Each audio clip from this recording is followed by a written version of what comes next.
নেক আমল বা ইবাদতের ক্ষেত্রে আল্লাহ সুবহানাহু ওয়া তাআলা বান্দাকে তার সওয়াব 10 গুণ এমনকি 700 গুণ পর্যন্ত বাড়িয়ে দেন, এক হাদিসে আসছে।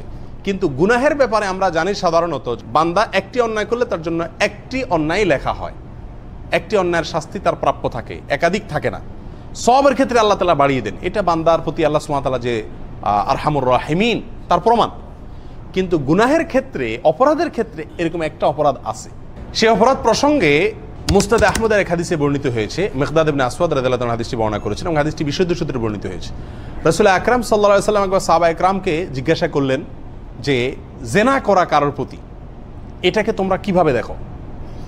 সাহাবা একরাম বললেন, ইয়া রাসূলুল্লাহ, এটা তো হারাম, আল্লাহ তাআলা হারাম করেছেন, বড় অপরাধ সমূহের মধ্যে থেকে একটা, অনেক বড় অন্যায়। নবী আলাইহিস সালাম বলেছেন, প্রতিবেশীর যে কোনো এক মহিলার সাথে জেনা করা অন্য 10 জন মহিলার সাথে জেনা করার চাইতেও বেশি জঘন্য। এবং তিনি আরো বলেছেন, প্রতিবেশীর কোনো কিছু চুরি করা এটা অন্য 10টা চুরি, অন্য 10টা ঘর চুরি করলে, ঘরে চুরি করলে যে অপরাধ হতো তার চাইতে বেশি অপরাধের। এভাবে নবী আলাইহিস সালাম দুটি পয়েন্ট শুধু বলেছেন, জেনা আর চুরির কথা। এভাবে আমরা যদি অন্যগুলাকে এর সাথে মিলায় নেই, প্রতিবেশীরকে কষ্ট দিলাম, তাহলে অন্য 10 জন মানুষকে কষ্ট দেওয়ার চাইতে বেশি অপরাধ। এভাবে অন্যগুলোকে আমরা মিলিয়ে নিতে পারি।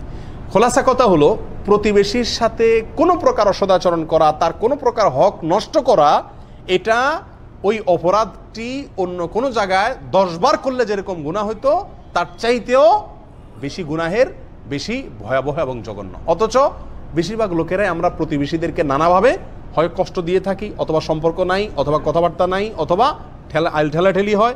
এক কথা, প্রতিবেশীর হক আমরা নষ্ট করে থাকি।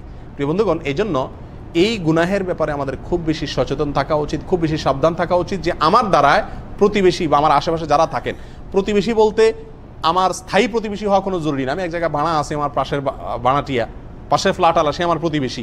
আমি একটা বিল্ডিংয়ে আছি, পাশের বিল্ডিং আলা আমার প্রতিবেশী। আমি একটা রুমে আছি, একটা সিটে আমি ভাড়া থাকি, ব্যাচেলর লাইফে আছি, আমার পাশের সিট আলা আমার প্রতিবেশী, আমার পাশের রুম আলা আমার প্রতিবেশী। এক কথা, আশপাশে যারা থাকবেন, আপনি বাসে কোথাও যাচ্ছেন, পাশের যাত্রী আপনার, তিনি আপনার প্রতিবেশী, আপনি তাকে কষ্ট দেওয়া, এটা অন্য 10 জন মানুষের কষ্ট দেওয়ার চাইতে বেশি গুনাহের কাজ। তার কোনো হক নষ্ট করা অন্য 10 জনের হক নষ্ট করার চাইতেও জঘন্য কাজ। বিধায় প্রতিবেশীর হকের বিষয়ে কত বেশি সাবধান আমাদের হওয়া উচিত, এই হাদিস থেকে আমরা বুঝতে পারি। আর এই গুনাহটার সাজা আল্লাহ সুবহানাহু ওয়া তাআলার কাছে 10 গুণেরও বেশি।